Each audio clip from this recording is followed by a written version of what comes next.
Into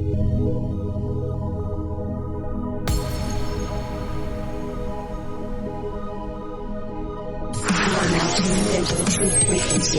Your protection from deception. This is Truth Frequency Radio.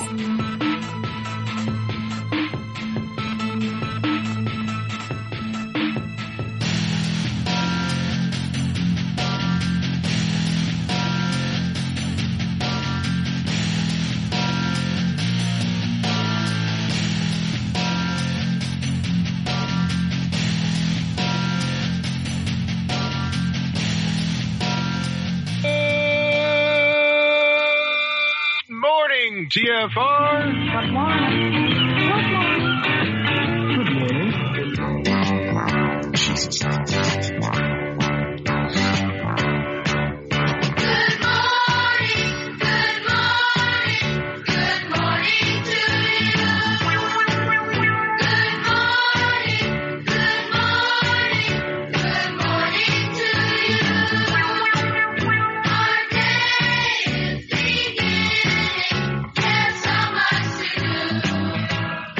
Tuesday, my dudes. Yeah, it is definitely Tuesday. Welcome to the Ironworx right here on Truth Frequency Radio. My name is Josh Corey. I am joined this morning by, oh hell, ain't nobody here. I'm here by myself. I figured, what the hell? If there's any day for Josh to go on air, live, solo by himself, I figured why not today? It was on this day 42 years ago, my mother gave birth to me. Or as my wife likes to say, this is the day we all get to celebrate having wiped our face on our mom's vagina. Because that's what we celebrate every birthday. One thing we all share in common, I suppose. So I don't have any clue what the hell I'm going to talk about today. I have no one here to help me fill my natural silences whilst my brain processes. That's what Walter is great for. John Savage gets frustrated by my pregnant pauses. My brain has always worked that way, though. Just tend to be a little bit quiet. So I figure anybody has any questions, anything at all they ever thought they might want to ask me, I guess I'm open. I've always been an open book. That's not true. Maybe over the last 15 years, I've become an open book. Before then, it would have probably been a whole lot of, kind of like switching jacket covers, dust jackets on books. That was kind of me. You never knew what you were going to find on the outside. I would change it accordingly. Thank you so much in chat for all the birthday wishes. Not usually when I celebrate. It's not something I celebrate. I'm not big on holidays or birthdays. My brain has never really taken to remembering many people's birthdays. I barely remember mine. So I just tend not to celebrate anybody's. I guess out of guilt and shame and peer pressure and societal pressure, I might buy birthday cards for the wife or for the son. But really, I don't give a rat's patootie. You know, apparently if we're on iHeartRadio, iHeart expects us to be FCC compliant, which this show definitely is not. I know some of the other shows here on TFR may drop the occasional, but I think we tend to be some of the worst. We have some pretty foul language here early in the morning. So, 1977. Free love, hippies were still a thing. And this was back in the days, early days, I suppose, of what was called the La Leche League, which was basically just a group of parents, not just moms, because my dad was a big supporter and probably even sort of pressured my mom into breastfeeding as long as she did. But he wrote a little article that got printed in the Leche League newsletter about this time 42 years ago. Basically just talking about the birth of his first son and sort of the differences, and as amazing and awe-inspiring as it was to have his wife give birth to a little girl, his first child being a little girl. It was a totally different experience having his firstborn son come into the world. I've got it somewhere, but again, it didn't dawn on me to actually have it handy to dig it out. But it just talks about seeing the geese, the Canadian geese, flying over, just starting to head south for the season. The first geese of the year he saw that evening. I was born actually just a couple hours ago. It was like 2:23 or 2:26. It was 2 o'clock in the morning by the time I finally eased my way. Let's see. We lived not far from where I am living right now, actually. And we lived at that little house until I was 3 years old, when my dad decided that he needed some more land, more woods. We were a little close to a highway. It was more of like a neighborhood, which now looking back seems odd my dad would ever live in like an actual neighborhood. But he went out maybe 30 minutes just due west, basically, out into the rural areas. And found a nice A-frame house, 2-story on 5 acres. But great for his family. And we loved it out there. Don't know if he was having his affair when we moved, but at some point between the age of 3 when we moved into that A-frame house to the age of 6 when my dad and my mom sat my sister and I down and told us they were getting a divorce. Still one of those really strange things, because even at 6 years old, I remember how life-changing of an event it was, even though I didn't fully understand what divorce meant, the full implications of what that would actually happen to my life, how that would actually affect it. I just knew that when they were both in that room together and they called my sister and I upstairs and sat us down, I knew something was bad. Something was going to happen and it wasn't going to be good. My dad moved into a little 1-bedroom apartment,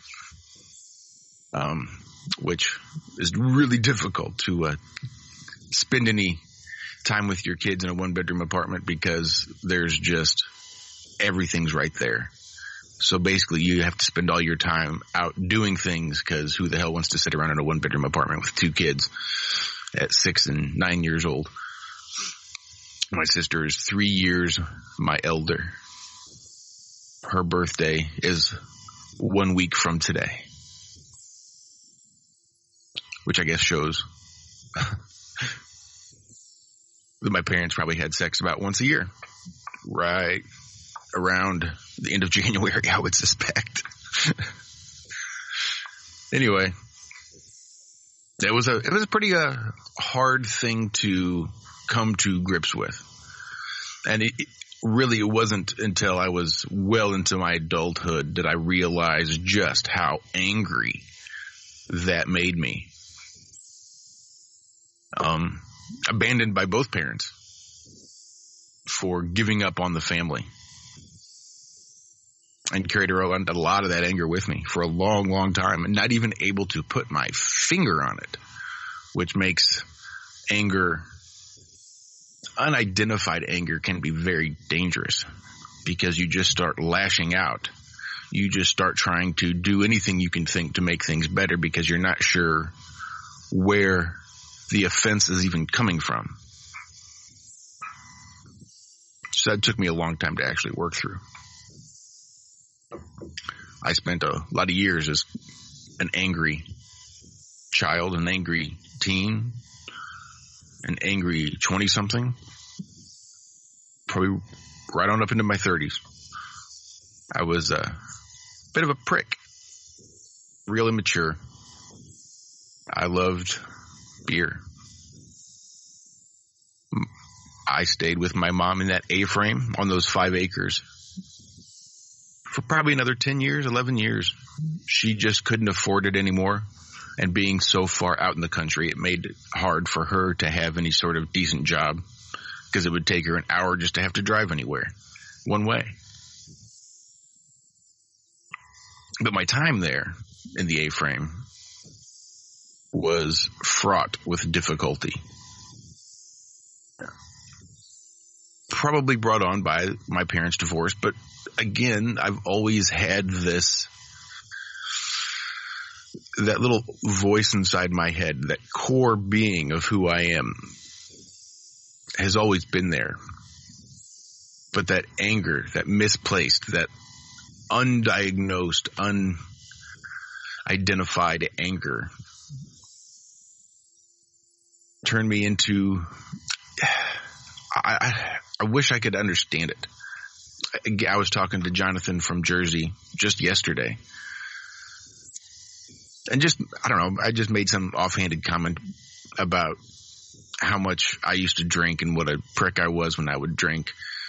And he just thought it was funny because he just doesn't see me like that. I mean, even the last couple months that we've been talking and just, getting to know each other, he says he still doesn't see me as that angry, weird, just effed up, dramatic, all the horrible things that you could think would come along with alcoholism. I mean, that's what you'd get whenever you'd interact with me. I was a pathological liar. I think that was brought on a lot by my mother. But yeah, I spent a long time lying about anything, nothing at all, for no reason. Didn't matter. Did you get up in the morning, Josh? No. Really, Josh, you're standing here. Oh, well, okay, then maybe. But I'd just lie about anything. Then I was around 14 years old that I was introduced to alcohol. Actually, my own consumption, I suppose I'd tasted before then, but my sister was dating a college guy, and I asked him to get me some beer, and he got me some beer. I was just that easy. He said, oh, wow. I can sit here alone by myself and get drunk at 14 years old and not have to feel so angry. Wow, isn't that nice?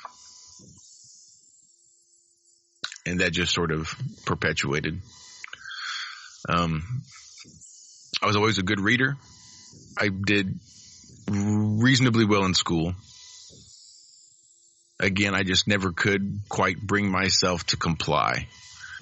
My brain worked differently. It just worked differently. It looked at problems differently. It solved problems differently. So I had a really hard time doing the things that the teachers required of me. And not that the stuff was difficult. I just didn't want to effing do it. So I didn't. I skipped a lot of school. I remember being in 5th grade after having skipped so much class that my teacher decided to send a note home, and I took it upon myself to forge my mother's signature. I'd done it before. I guess this time I got cocky or lazy, but definitely got caught. Sorry, I just looked over in chat and saw this gif of the leopard. This says a leopard can change his spots. I just saw the leopard yawning. I thought there was something to that. Luckily, a leopard can change his spots. Luckily, the core of who I was never went away. No matter how many relationships I ruin, no matter how many horrible, horrible things I've done and people I've hurt, that core person that knows right from wrong is still there. It just took me a while to get into touch and learn to listen. It was all just very driven by more. I just needed more of everything. We were talking about me skipping school, because this is kind of interesting. I thought I would skip school just to spend time by myself. I just needed time to spend by myself. I would leave the house like I was going to school. It was about a quarter-mile, half-mile walk. So I would just divert in the woods or just stop in the woods and never come out on the other side to get to the bus stop. And I would just hang out in the woods till I knew my mom was gone.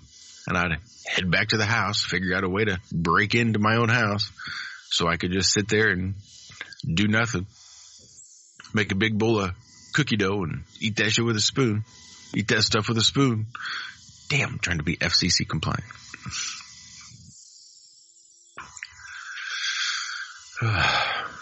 And that went on for a long time. Right up through high school. I just didn't want to deal with this stupid crap at school. Stupid kids. Teachers want me to do stupid stuff. I just had zero interest in trying to play their game. Even then, I guess I realized that I wasn't really learning anything. I was only being taught certain information, and that was it. And the way they were teaching it drove me insane. So my overbearing mother now became more overbearing since her husband left her, and all she had left were her kids. She became very overprotective, which didn't help with my lying or my drinking or my desire to be independent of all of the crap that I saw going on at home and going on at school and going on everywhere else.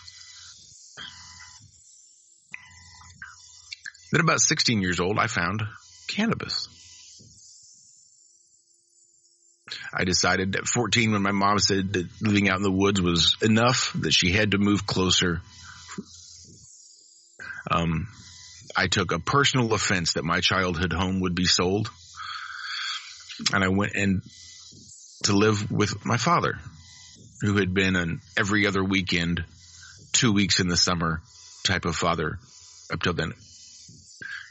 He lived for those weekends and those 2 weeks in the summer. He was a good dad for that little bit of time that he was a dad. He definitely made an effort. I had two loving parents. That was not my excuse for being a prick, which I was. So living with my dad was a bit of a change, because I went from sort of that barrier in between suburban and rural, where he moved with my mother when I was 6 years old. And he and his new wife now lived like in the country, in the woods, where he grew up, where his mom moved when he was 10 years old. He went to school in a small one-room schoolhouse, like you'd see on Little House on the Prairie. It's pretty sure it's still standing today. It was still there last time I was down there. It was full with bales of hay for cows, but it was there. So living out in the deep woods country was definitely a change. It was an opportunity that I just blew right through, that I just screwed up unbelievably well. I could have learned so much and done so much more with my time there. But again, I was still angry. I was still rebelling. And now I'd found cannabis.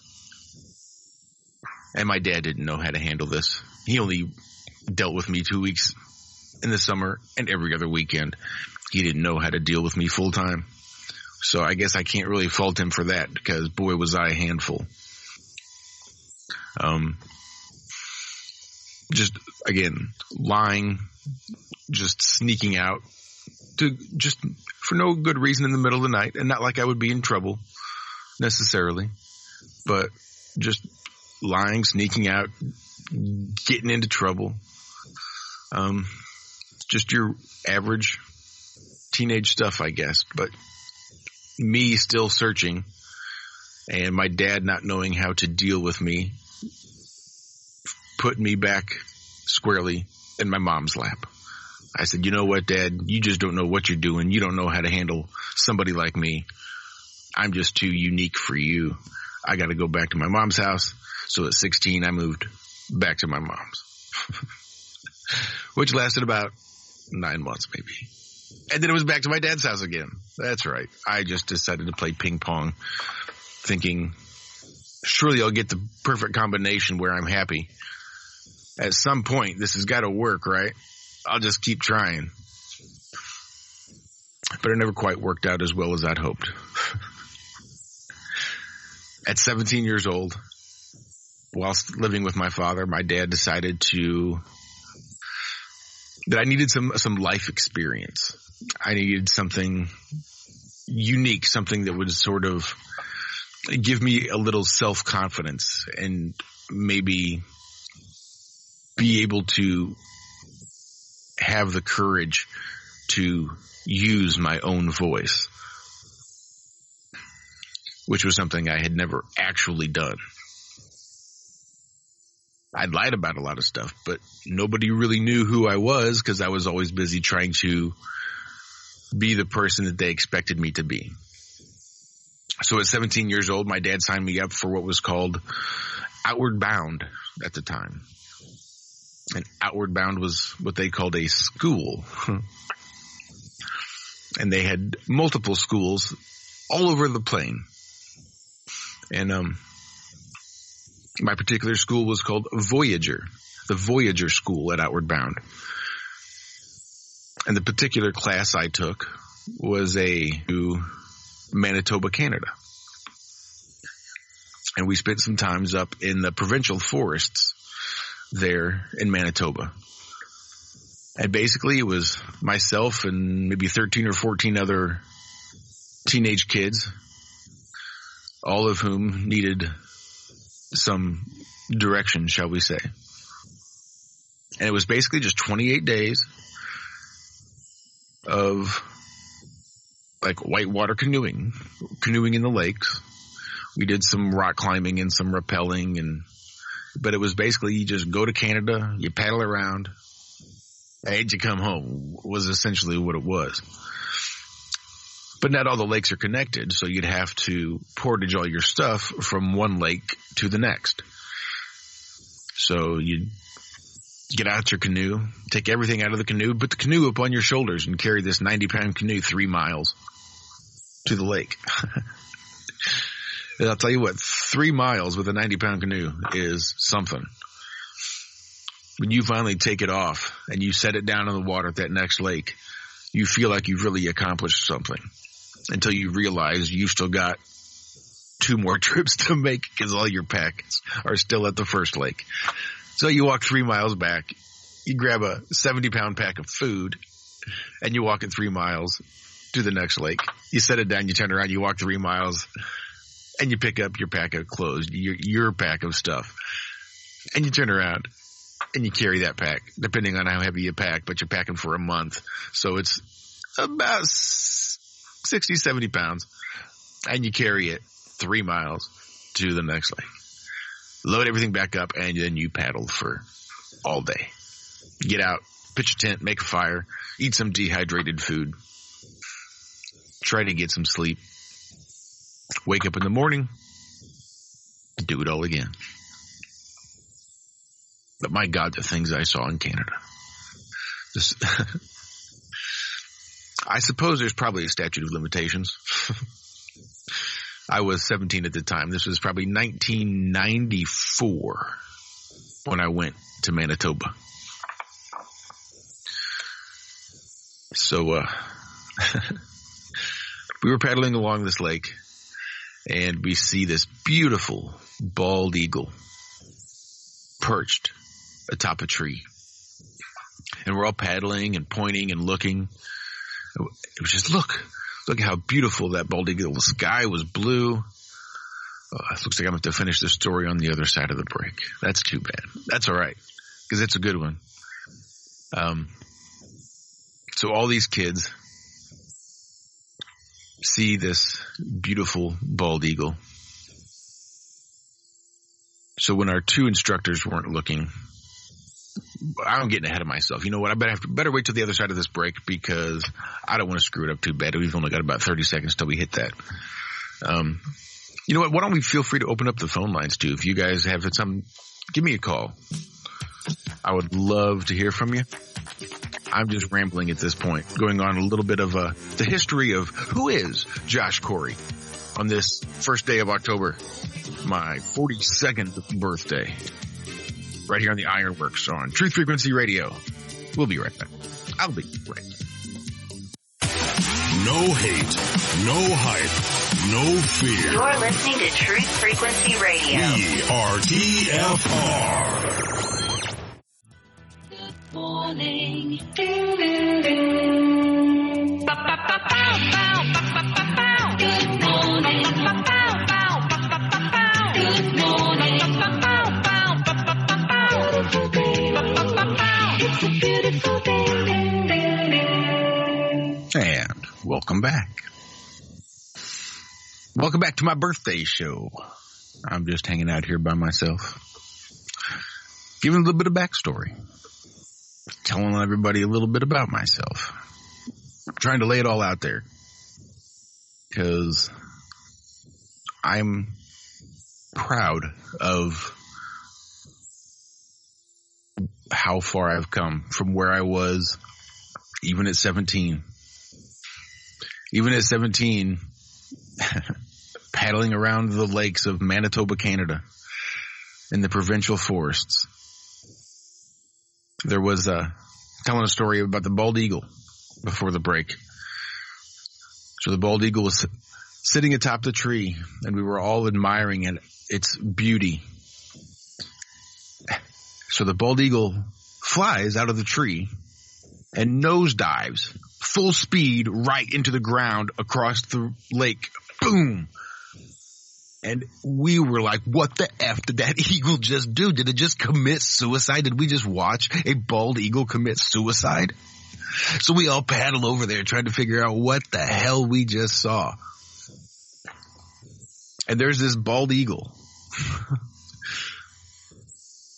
trying to fly off with a Canadian goose. A full-sized goose. Apparently, it had killed this goose by impaling it with its beak. And that's what it had done when it took off out of that tree. It flew down and just headbutted it, just slammed its beak right into the body of that goose and killed it.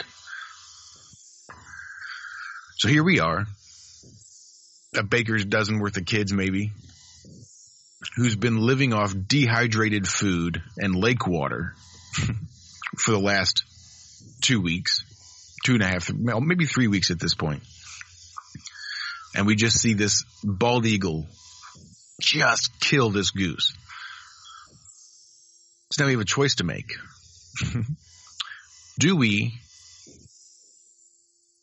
leave the bald eagle to its kill, go about our day, and enjoy some more dehydrated food tonight for dinner, or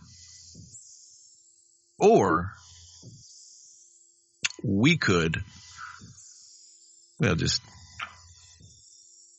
scavenge that carcass for ourselves. I mean, a goose doesn't go too far between 13 people, but when you've been eating nothing but dehydrated food and everybody's farts smell like dehydrated onions, a little bit of fresh meat goes a long way. So that's what we did. We scared that bald eagle off and we grabbed that goose. Now this was obviously not a good thing to do. Obviously interfering with this bald eagle and these Canadian geese, this goose, dead goose in particular, was probably against some laws. But again, we're 13, maybe not so good kids, all boys. I think 2 classes, one was all boys. The other class, I think, had 2 girls in it. I don't know. So that's what we did. We took that goose and we plucked that goose. And that night, with the help of some honey and some spices, we cooked fresh Canadian goose on an open fire. And I can still remember, because I'm far enough north that I can actually see the northern lights.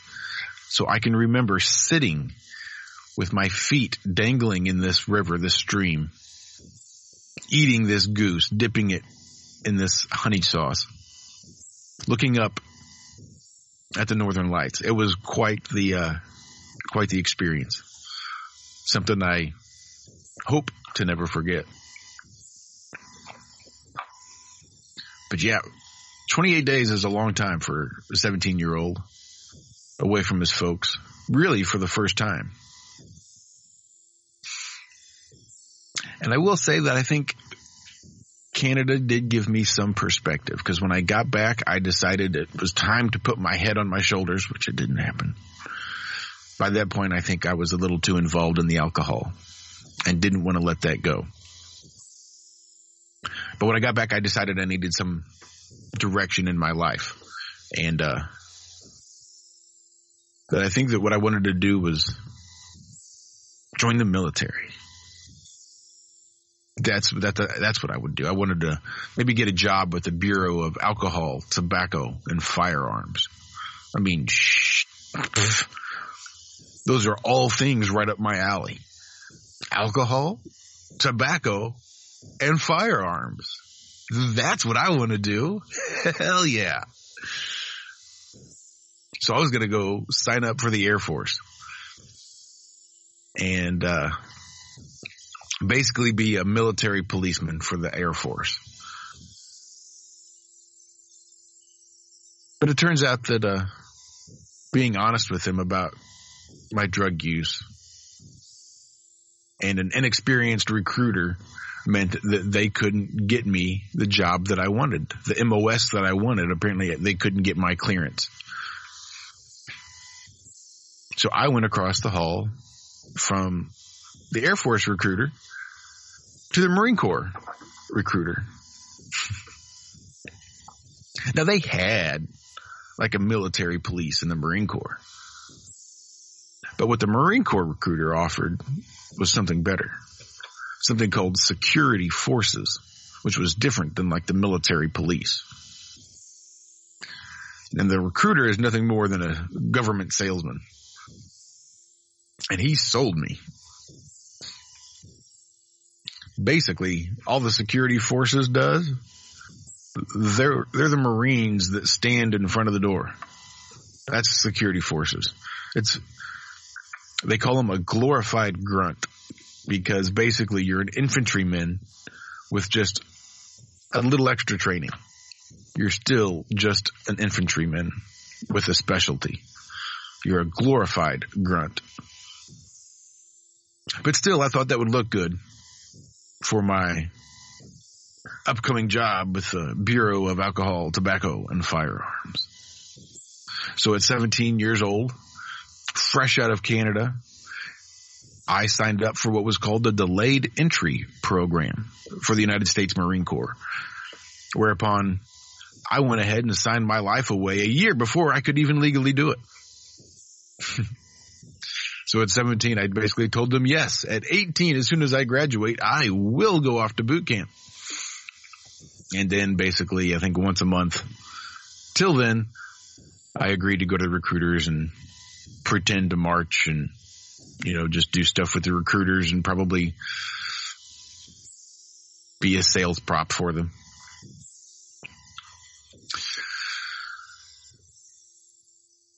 Because that's what I needed to do. I was going to go to the military, go to college for criminal justice, and then go to work at the Bureau of Alcohol, Tobacco, and Firearms. You know, one place for a kid who's already drinking way more than he should be. One place that it is not advised that they go is the military. Specifically, the Marine Corps. Just because the Marine Corps tends to put out a type of persona almost. You know, this is what it is to be a Marine. You know, you're rough and tough when you have to be, respectful when you have to be, but you can typically hold your liquor pretty well. So at 17, I signed up for the delayed entry program so that I could get some direction in my life. Because F school and F all those dumb bastards, what do they know? They haven't done anything for me. So I guess I have sort of, up to this point, put in pretty minimal effort. So maybe, just maybe, you get out of something what you put into it. Right. All right. So maybe I'll put in a little bit more effort at school. Fresh out of Canada. Freshly signed up for the military. I was sort of just wandering the halls on my way out the door one day after school. And I saw a sign, open auditions for the school play. I thought, that could be interesting. I had done some like dramatic readings and stuff in my other school. I wasn't unfamiliar, I suppose. I'd always been a fan of movies. I mean, I suppose being at the drama club could be kind of cool. I suppose being in a play could be kind of cool. Lost in Yonkers was the name of that play. Jesus.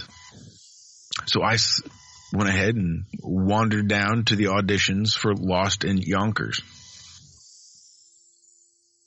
And it had been a pretty typical drama club, I suppose, up to this point.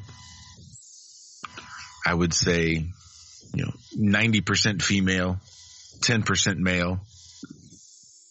And of those 10% male, I don't think any of them were straight. Or at least not masculine. Kind of rough around the edges. Not a drama person per se. Just wanted to put forth a little effort at school. Find something to maybe keep me out of trouble. So I auditioned and actually got a part in the play. And found out that, damn, I kind of enjoyed it. I enjoyed acting. It's a lot of fun.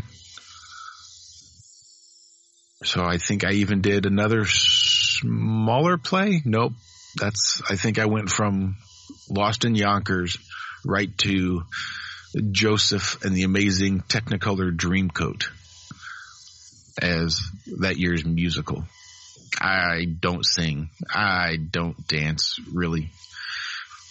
So to be asked to be in the musical was shocking because I don't sing. I don't dance. It never occurred to me to audition because what am I going to sing something for you? Get the hell out of here. But I didn't know the story. I didn't know this particular musical. But I guess for me, they had in mind of the role of the Pharaoh of Egypt, the King of Egypt, which consisted basically in this play, in this musical, the King of Egypt is represented by a character who is dressed and sings like Elvis Presley, which works out well because Elvis couldn't really sing and he couldn't really dance. He moved some inappropriate parts of his body. And he definitely put some words out of his mouth, but he wasn't like a very super talented singer. So that was right up my alley.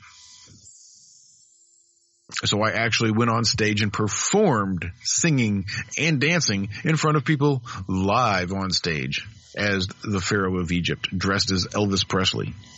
Sequins jumpsuit, pompadour hair, big sunglasses, the whole works. Somewhere, I'm sure someone's got a video of that. So it turns out I really enjoyed acting. I did a few more small roles. I did some backstage stuff. And it wasn't long before I had earned enough points, essentially, to become a lifetime member of the International Thespian Society. I guess my first societal membership. But the drama teacher there at school said, you know, I'm taking classes. I'm getting my master's degree at the local university. You should really audition for their director there at the college and see about getting a college scholarship. Well, I'd already signed up for the military. I don't need a college scholarship. I'm headed out to boot camp at the end of my senior year. So, by this time, this is my senior year, and she sends her professor an audition tape just of my performances from the end of the year before and throughout this year. So it was maybe 3 months before I graduated high school. I was offered a full ride scholarship to the local university for performance theater. I thought, well, the only reason I was going to go into the military was so that I could get a degree in criminal justice so that I could go join the Bureau of Alcohol, Tobacco, and Firearms. But if I could be an actor, I could be a thespian. I wouldn't need any of that junk. So maybe if I just tell them that, the Marine Corps will understand. And they'll just let me out. And I won't have to go to boot camp. And I can just graduate high school and run off to university. Yeah, well, the Marine Corps said, nope, sorry. You've signed a contract, young man. You will need to go to boot camp. And I said, oh, no, sorry, that's it. Okay. So, thinking that they're the ones in charge, who am I to have a say in what happens in my life? I declined the scholarship in lieu of traveling to sunny Southern California to the Marine Corps Recruit Depot in San Diego for 3 months of Marine Corps boot camp, which for those of you who don't know is about 70 to 75% of what a Navy SEAL trains for. That's basic Marine Corps boot camp. Crap, I'm going to end up jumping everywhere here. Let's see. So, when I was living with my father, way out in the country, the people that I went to school with, the kids with whom I associated then, were also pretty country. I had learned to ride horses, actually. Something my dad had always wanted to do. And the first time I went to live with him, he said if I wanted a horse, I would have to build the pasture, essentially, put up the fence that's going to keep that horse in, which meant spending all summer driving fence posts and hanging barbed wire or digging post holes for corner posts so that I can string barbed wire up there. Basically just a whole month of putting up fences for this horse. But we got a couple horses and I learned how to saddle them and bridle them and I didn't do any actual horseshoeing. I wasn't a blacksmith or anything, but I could clean them. I mean, I could handle a horse.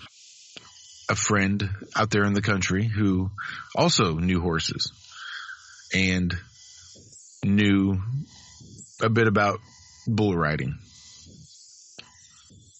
So I caught that bug for a little bit.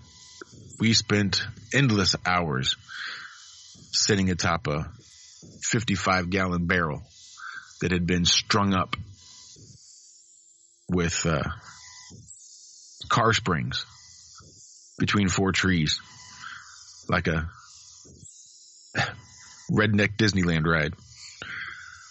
So it bounces and boings you around as soon as you jump on it. So one guy's on the barrel, the other guy's pulling on the ropes with the springs attached, strung up to the trees and making it buck and bronk, and it's your job to hold on with one hand. Training, I suppose. But we actually found a couple places that would let us throw a rope around a bull and turn out a few. We'd green brake, saddle brake horses from time to time with some of the local Amish folk. So you just take basically a young horse that hasn't been broken yet, that had never had a saddle on it, never had a rider on it, and you just basically jump on and let it freak out until it calms down. Learned helplessness. And then from then on, it'll actually do better about taking a saddle and, well, mostly, and a rider. But you, that initial breaking them, teaching them to take a rider and a saddle, it's called a green break. It's that first way to break a horse when they're young. So we did some green breaking. We did a little bit of bull riding. I did do some high school wrestling. Needless to say, my back was a little bit jacked up. I'd seen many chiropractors between the horses and the bulls and the wrestling. So when the Marine Corps asked if I had seen any doctors for any health issues, it didn't occur to me that a chiropractor would be the kind of doctor that they would also be asking about. So I just never talked about it, never mentioned it. But in boot camp, my back did go out on me finally. So I had to spend a couple of weeks just trying to get it rehabbed and not fall behind. So I graduated Marine Corps boot camp in August of 1996. Fresh out of high school. Very young. And pretty sore, actually. I was really hurting back then. After boot camp, you had advanced infantry training, the AIT.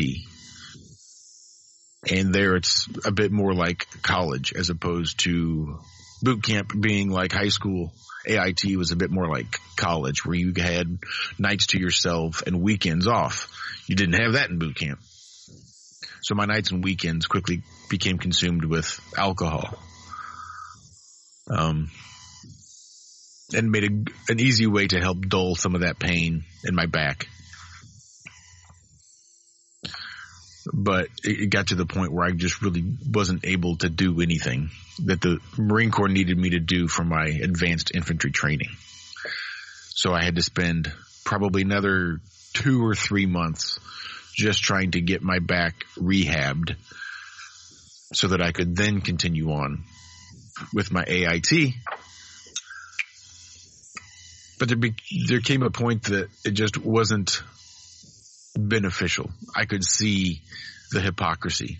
My eyes, the scales were starting to fall away as I could see how the federal government, really operated, and some of the way that life really worked is not how I was raised to believe it did.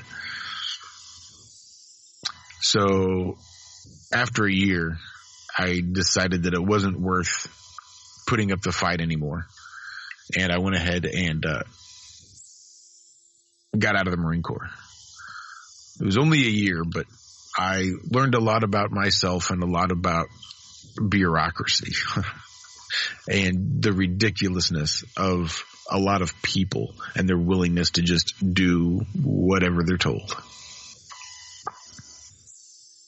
But I really found a love of liquor, hard alcohol. I say a love of it, and that's not even true. It had become more of an identity. I was the person that drank a lot. So when we drank an excessive amount of alcohol to the point of just blacking out, waking up covered in my own vomit night after night after night, and then all weekend long. And that's just how I did it for probably 6 months. Which is really a horrible time at 18 years old. This is Truth Frequency Radio. The wicked ones obviously under heavy Masonic influence.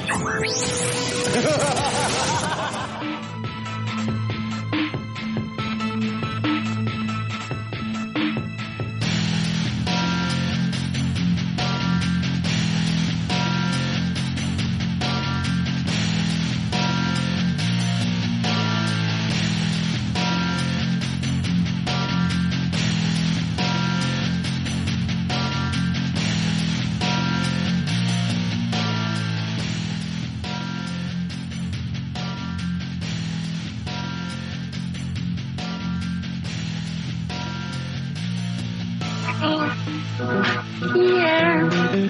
Wake up. Wake up. Wake up. Wake up! What is dark matter?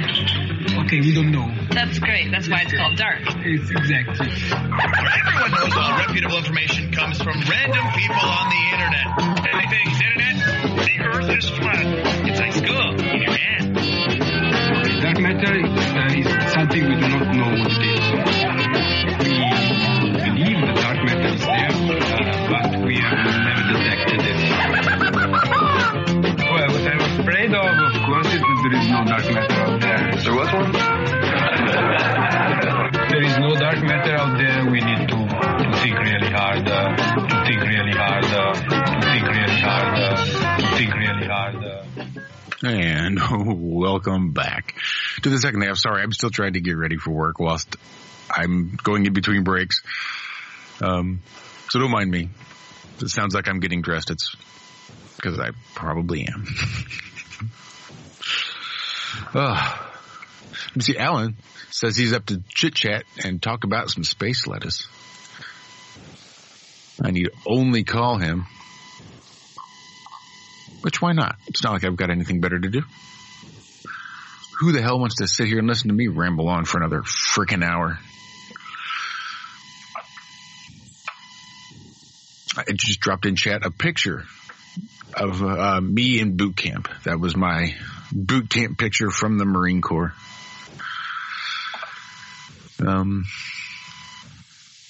Thought I had a couple pictures of me decked out in my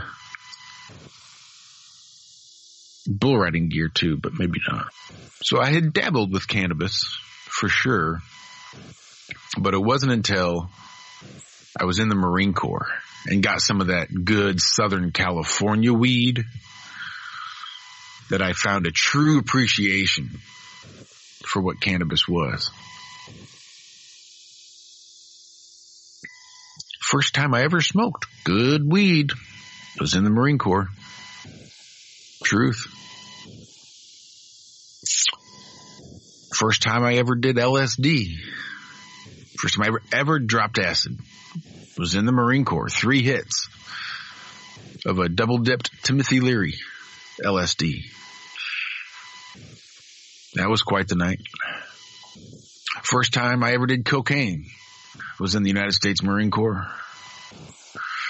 First time I ever did methamphetamines was in the United States Marine Corps.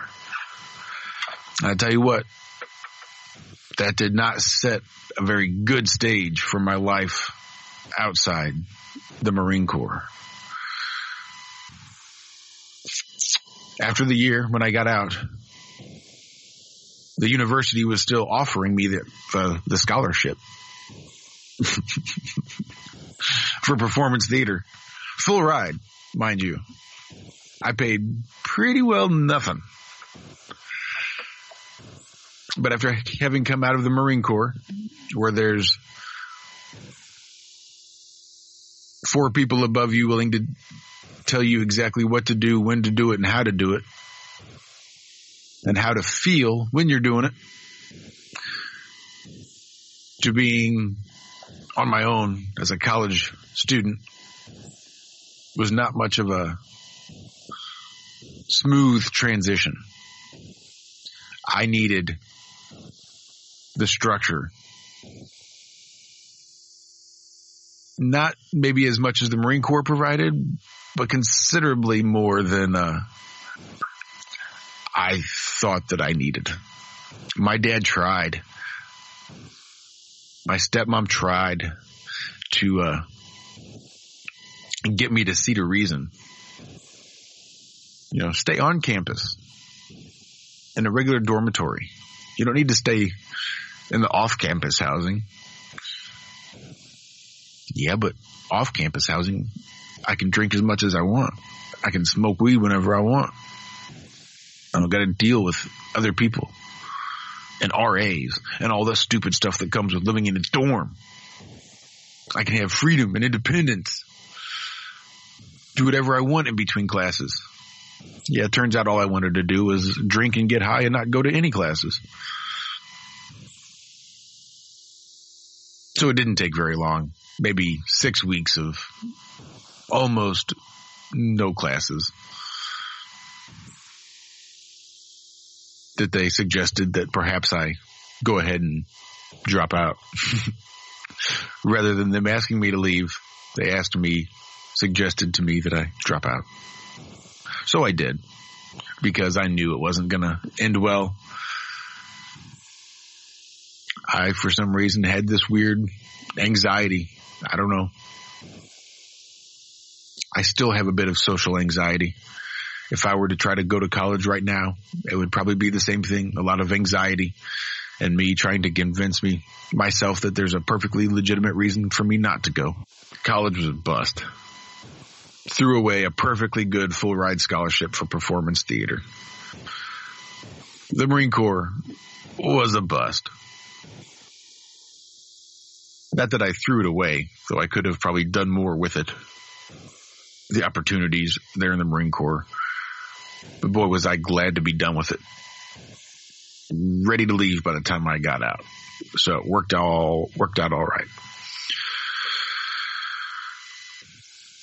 But by this time, I'd really found a love of the altered state of consciousness. Was all I really cared about. I preferred alcohol. I preferred cannabis. I preferred weed, really, but it was a lot harder to get. Alcohol, I could just walk down to the store. Made it real easy and available. And reasonably cheap back then.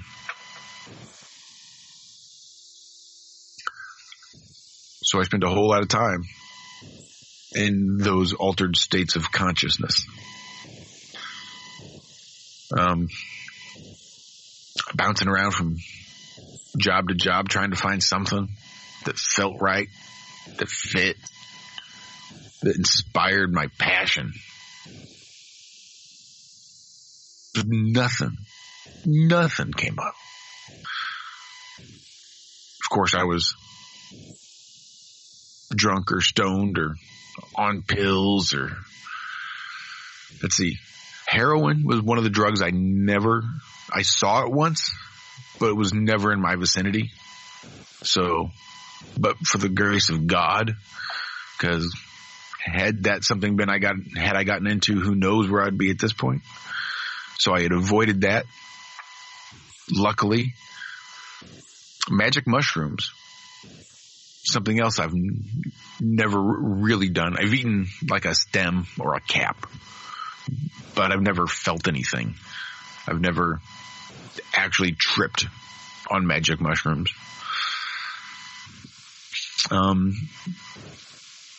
And then some of the more exotic, the mescalines and ketamines and things like that I haven't done.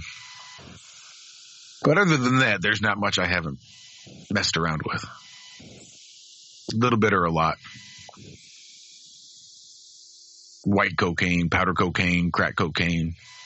I mean, I can sit here and just name a bunch of drugs and all the stupid stuff I've done whilst on them. 1999 rolled around. And I was talking to some friends from high school, actually. And they had heard that one of our other friends, one of the female friends from our group, was dancing up at this club that was in our county. It wasn't like a strip club per se, in so much as that there was any real nudity. But they would begin with some clothes and they would end with fewer clothes, generally down to like pasties. Well, we heard she was working there and dancing, so we were all going to make a group trip up there to watch her and basically make her really uncomfortable. Well, she wasn't there, but I did meet my future ex-wife there. The mother of my child. And that was 1999. My son was born in 2001. We divorced, I guess, maybe 2011, maybe 2010, something like that. That might be about right. 2010, maybe. Jesus, time flies when you get old.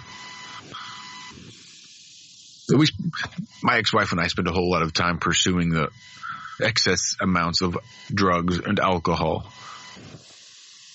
How we did not royally screw up the daughter that she had when we met, and then our son, is nothing short of miraculous. Again, but for the grace of God, did our children not just become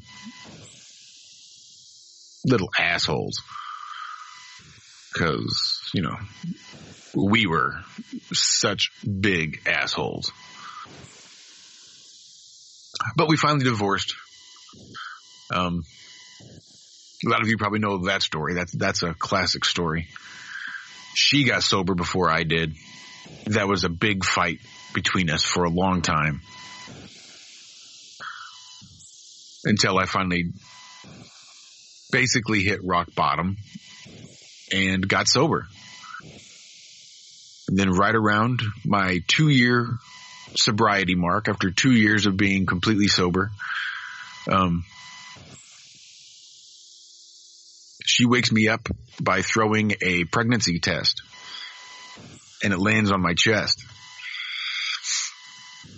I pick it up and I'm looking at it and I'm trying to focus on it to figure out what the hell it says. And I'm trying to figure out what the hell it means. And she says, and it's not yours. It's Mike's. And I'm taking the kids. And Mike and I are going to be together. Now, Mike was the guitar player in the band for whom she sung on Sunday mornings. Now I'm left with basically the church that got me sober. AA and NA did very little for my sobriety or lack thereof. It was a program called Celebrate Recovery done through the church that got me sober, where I found that what's called that peace beyond understanding, where I finally came to grips with all that anger and that I didn't have to identify it, and I just learned to let it go. But it wasn't until I got a firm, solid grip on my sobriety that she finally decided to have an affair, get pregnant, and leave me.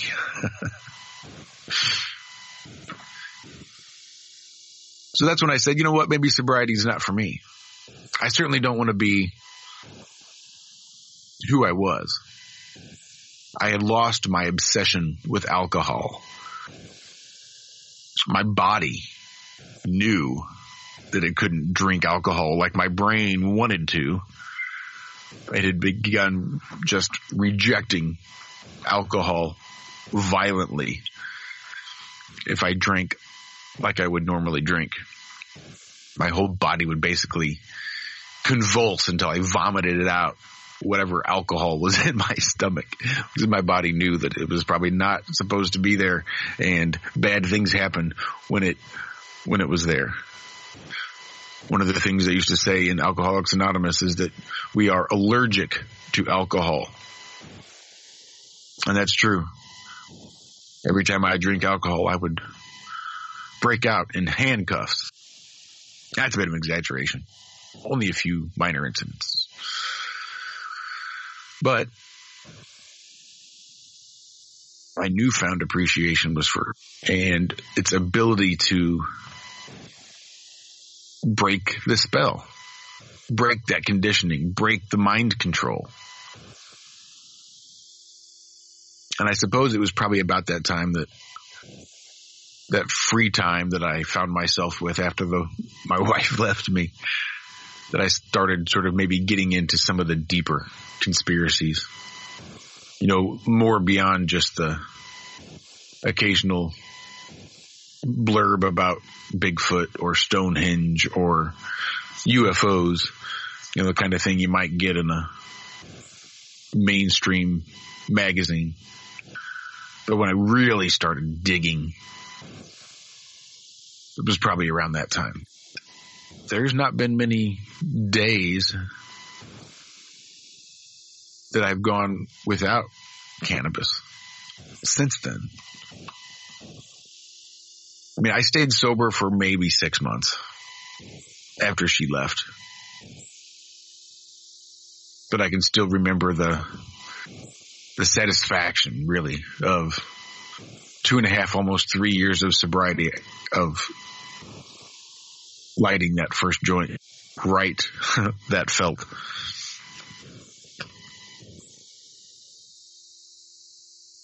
And that's basically the way it's been since then. I came to grips, I think, with who I was and who I wanted to be. And came to accept that if you didn't like it, then too bad. I was going to make an effort to be a better person. I'm going to try to be a good person, but still maintain who I am. Right? Everything else I'd done up to that point was basically the opposite, was just trying to figure out how I can best interact with the world, what persona I could take on that would best interact with the world. And I learned, rather than putting on personas, to just be me.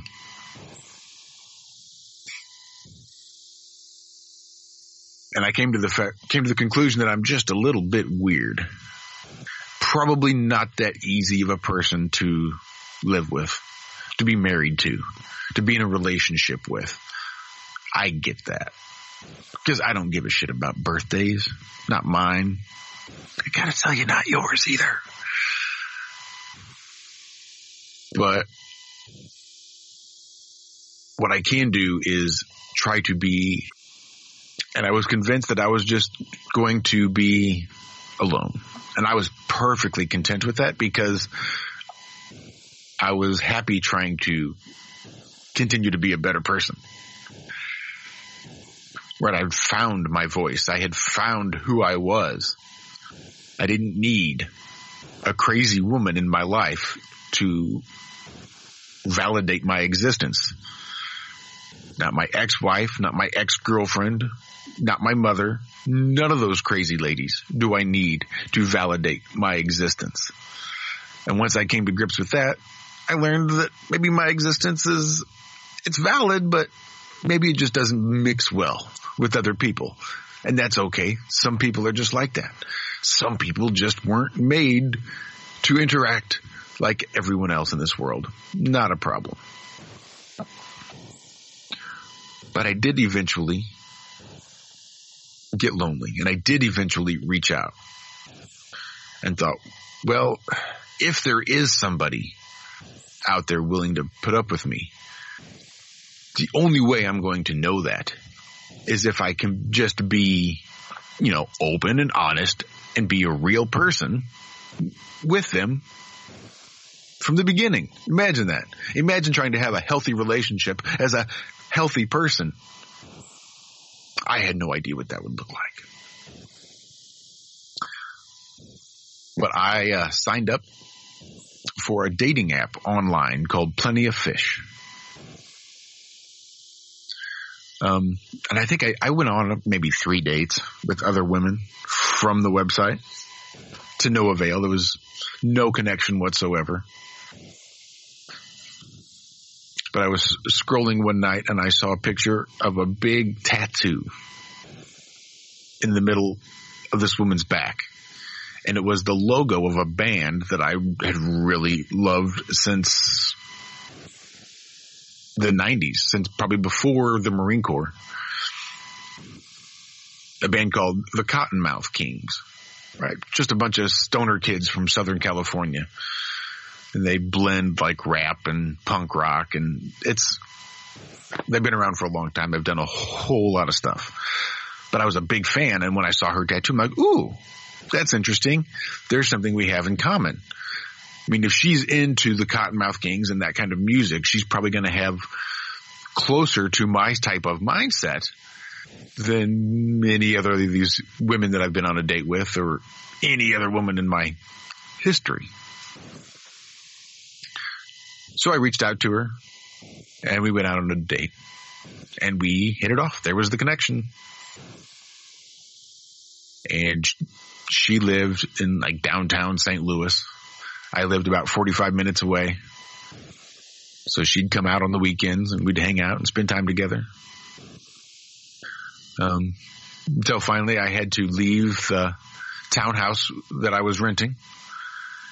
And rather than go try to find another place, we just moved in together. I moved in with her in her apartment downtown. And we lived there for maybe 9 more months till she finished out her lease. And then she and I moved here in what was originally my grandmother's house. When my grandparents passed, they left it to my mom and her brother and sister.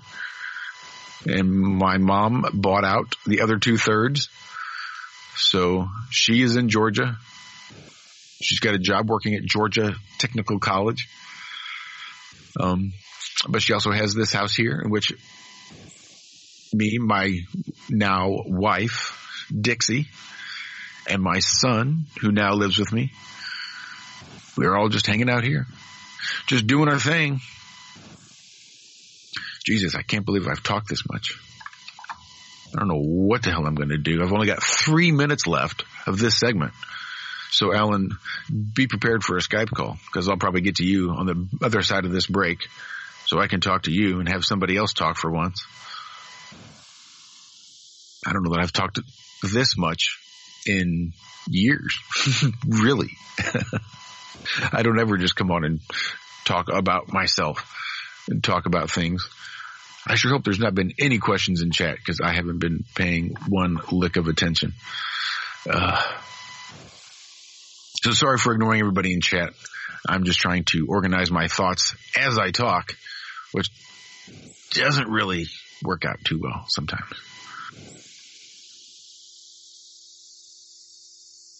I just see I'm not the only one who tried some online dating apps. See some people in chat have tried too. Liz says she likes speaking online but never wanted to meet. I totally get that. Just being able to make that connection online can sometimes be enough. Just having someone with whom you can speak and operate on a different level with, where it's not just the everyday pleasantries of small talk, where there's that underlying excitement and possibilities of what could be. Even if you don't have to ever meet, just knowing that there's that possibility there, that those undertones can be exciting and can be more than enough and need not ever go beyond that. So I totally get that. And I do want to make a point here that when I say that my wife got pregnant and left me for a guy in the church, it's not as though as I'm innocent in that situation. I was a shit husband. She had every reason to want to step out and get pregnant by somebody else. She asked me if I wanted to have another child. She wanted to have another child. I was done. I was going to be 41 years old by the time my kid turned 18 as it was. I didn't want to tack another one onto that and just push that timeline back even further. So I was done having kids and she wanted more. It wasn't the first time she had cheated on me. She had cheated on me before, but I had also cheated on her. We were swingers. We were druggies. We were alcoholics. I mean, We are TFR. My faith in destiny is all I need to prevail. Truth Frequency Radio. Millions of people who are continually pale and washed out, weak and run down. Doctors will tell you that these conditions are often caused by a deficiency of iron.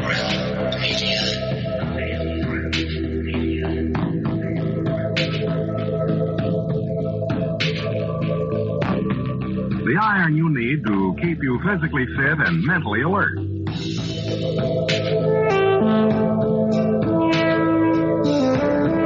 Medical studies show that 2 out of 3 women and many, many men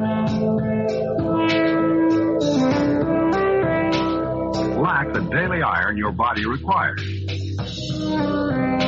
In a form your body can easily use and put to work.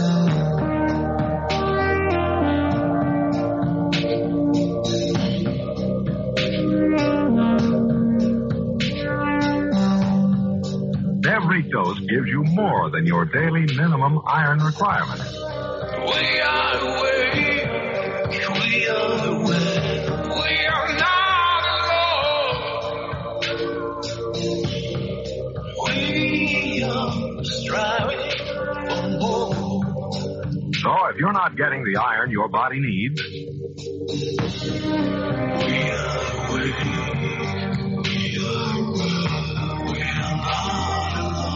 if you feel weak, run down, and are easily upset,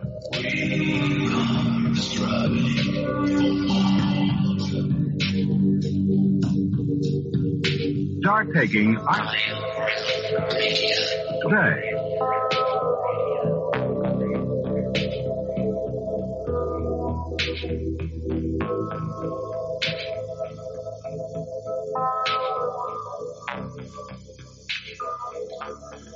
and welcome back. Don't mind me. I'm just trying to skin up here real quick. One thing I'll say about doing a 2-hour show without a co-host makes it hard to find time to smoke, which is probably a good thing. Alan says it would be a feat if I were to make it a 2-hour one-man show. You know what? Maybe I'll do that, Alan. I appreciate that. That would be a personal accomplishment for me as well. I don't think I've ever done more than like 10 minutes straight. So 2 hours would be something, sure. I don't know that I've got much more to say about me being an ass. I made a lot of bad choices. I've made a lot of mistakes. But I've learned a lot in the process. So it's not been for nothing. And it's brought me here to where I am today, which again is something that I am proud of. From where I started, from where I was to where I am, that's not a small feat. I think there's a lot of people that may have wanted to wallow a little bit longer, maybe. But overall, I've had an excellent life. I am happy. I'm content.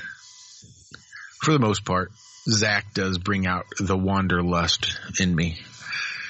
Makes me want to give it all up, throw it all away, run off and jump a train, join the circus, go hide in Zach's woods, something, anything than this slave job life I've been living.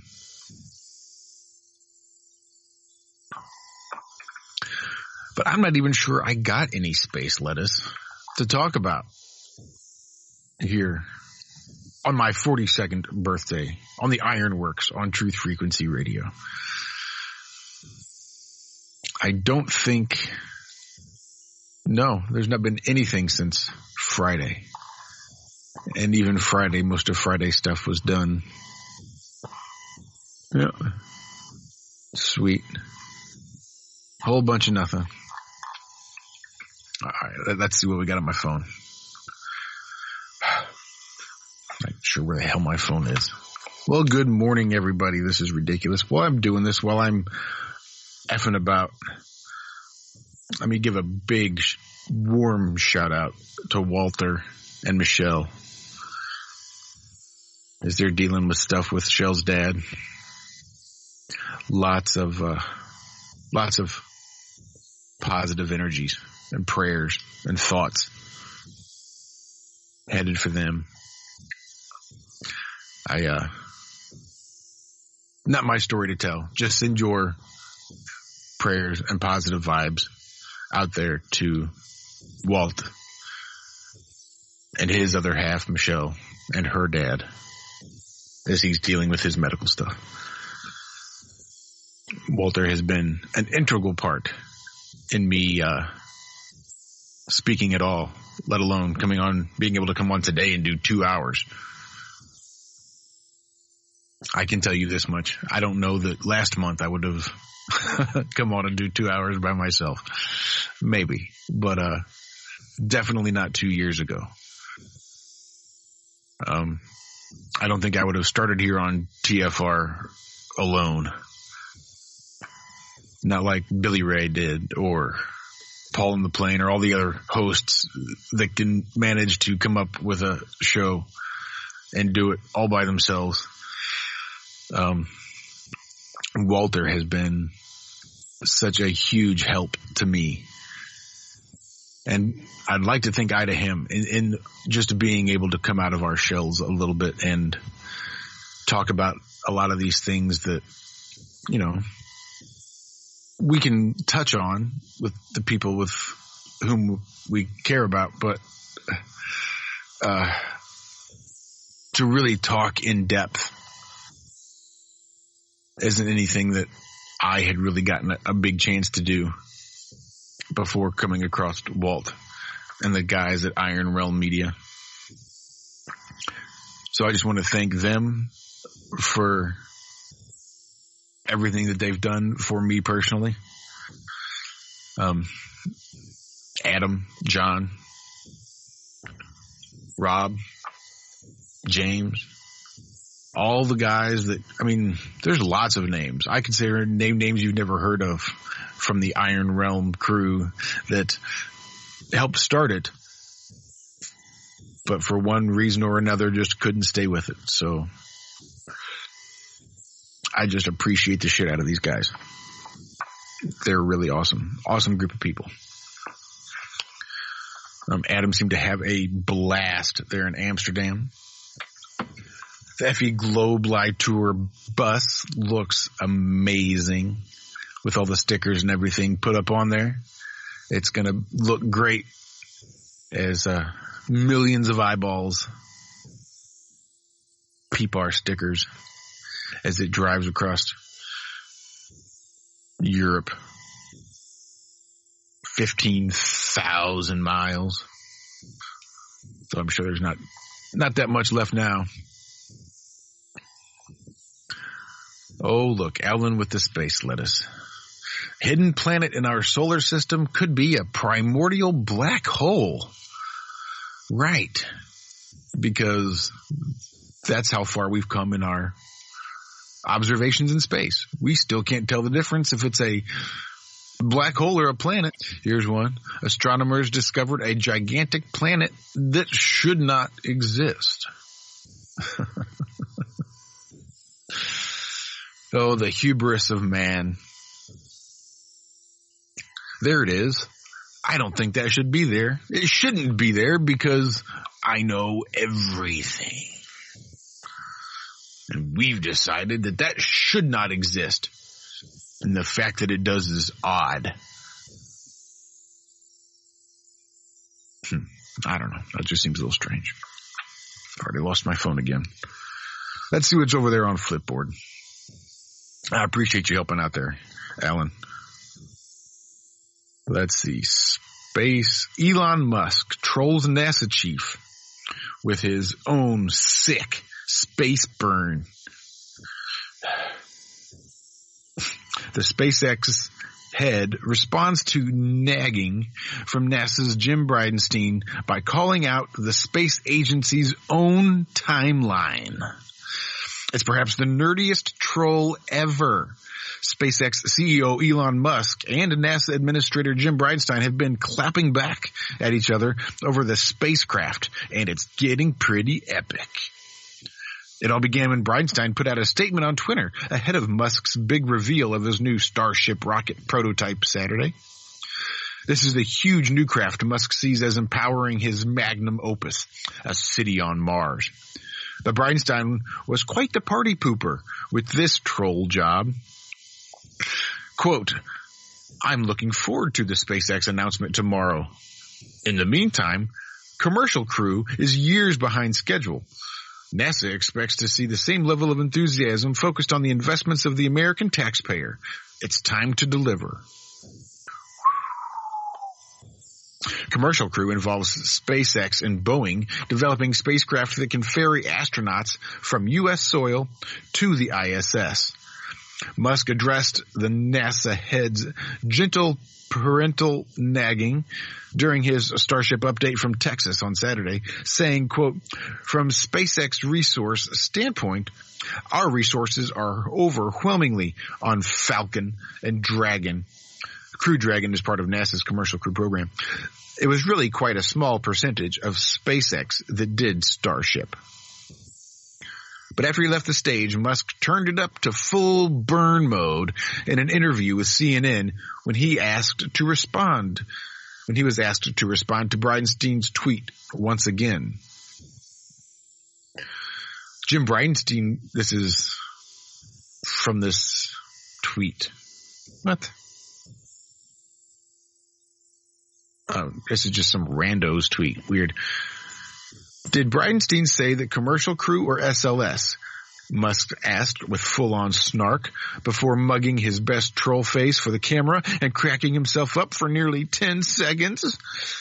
The joke here is that Musk is referring to NASA's next-generation space launch system, which is over budget and years overdue.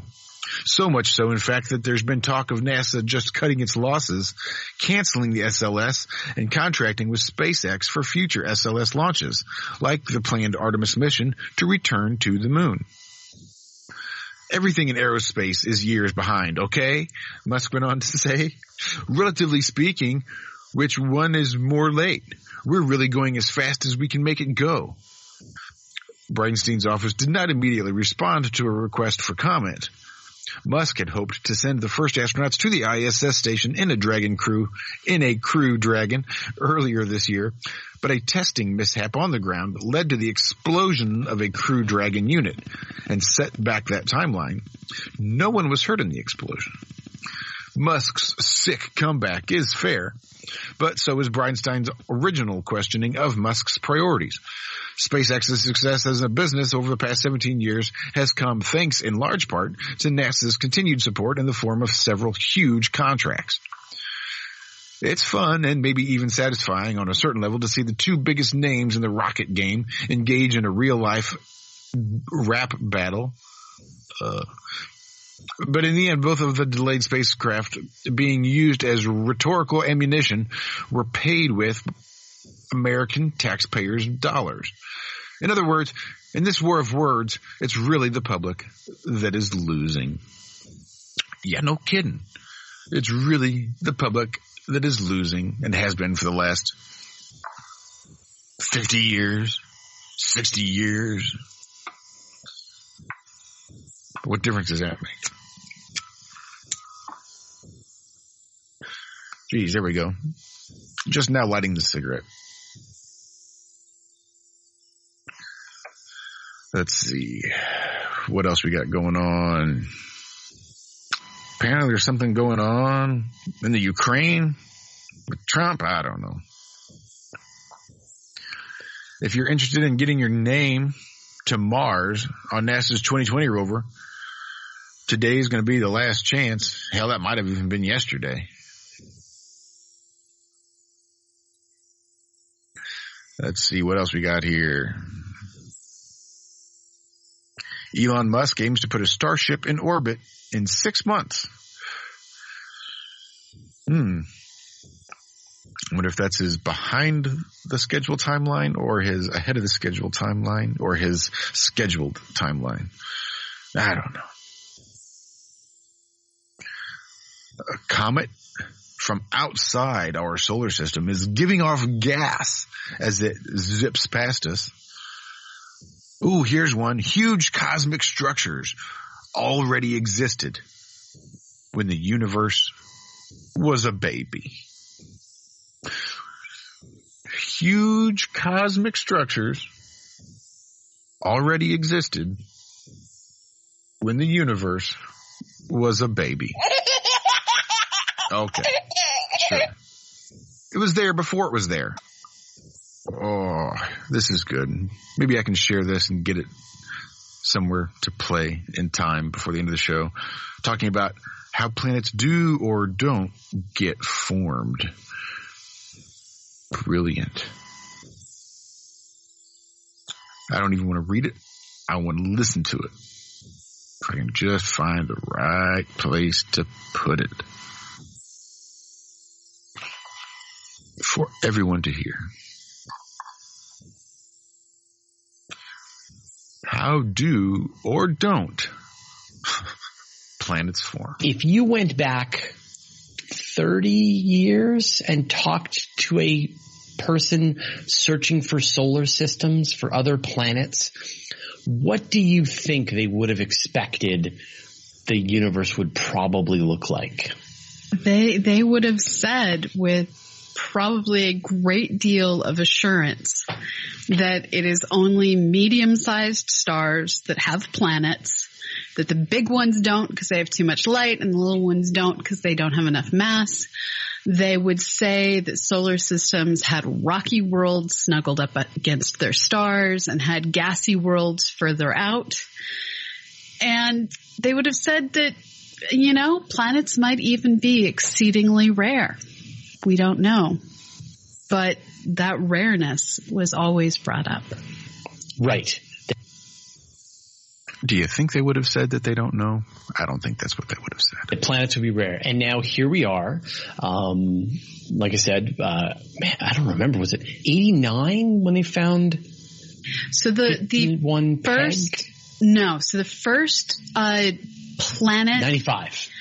So 51 Peg was 95, and then the first planet, in air quotes that you can't see on a podcast, was actually found around a pulsar, and that was during the 91-92 school year.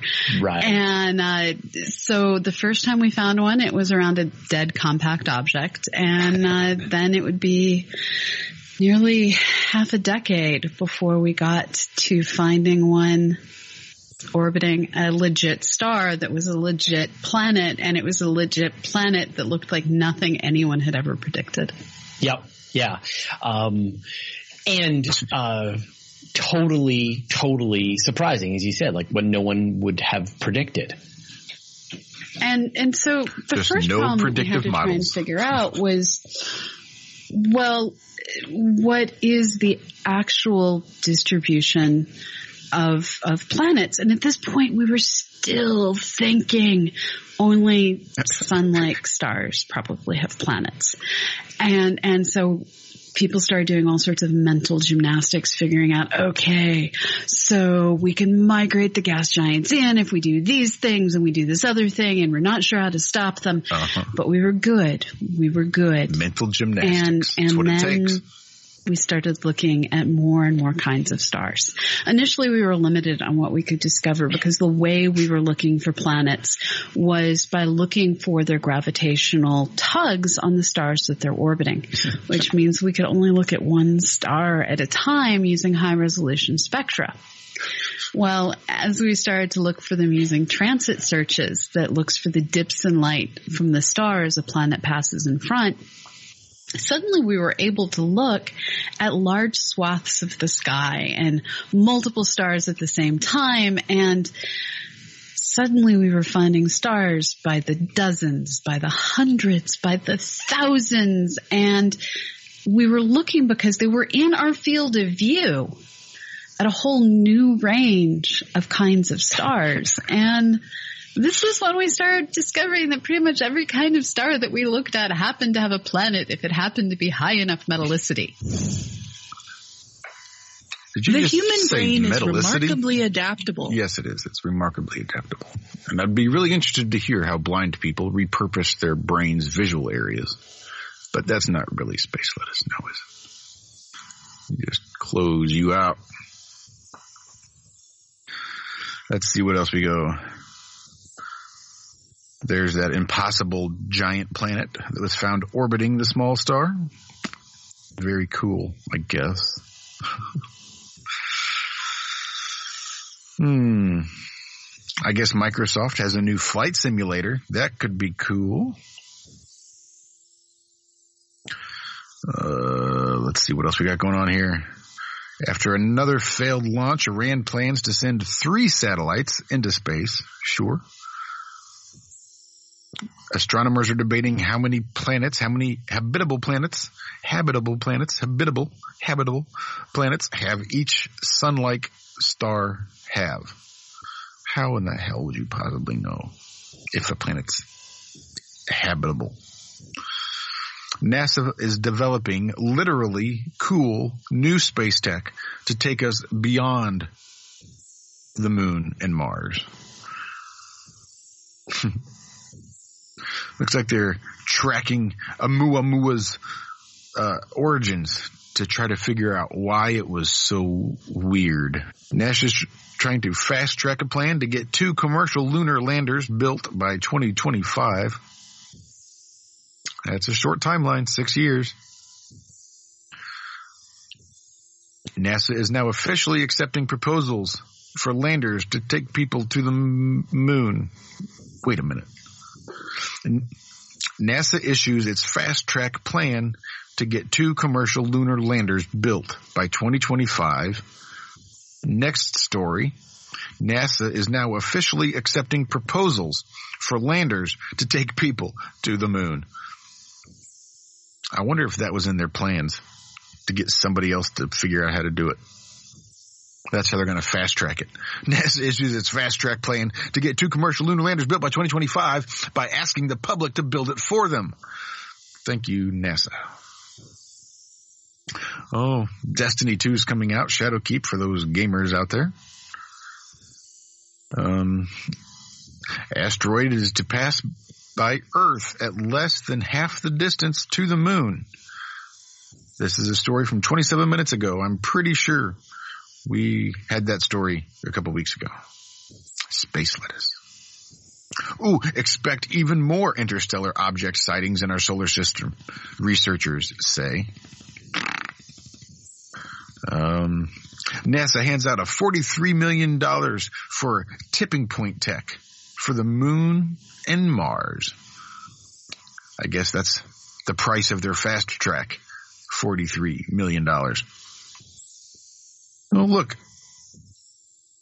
They were testing a rocket last year in Alaska and somehow managed to pollute 230 tons of soil.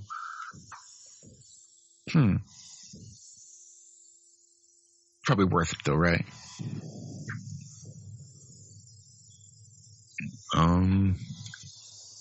That was weird. Did somebody just hop on? No. Strange. Let's see. What? How is this in my space feed? Homeless soprano, a little dog fell down a well in L.A. Really?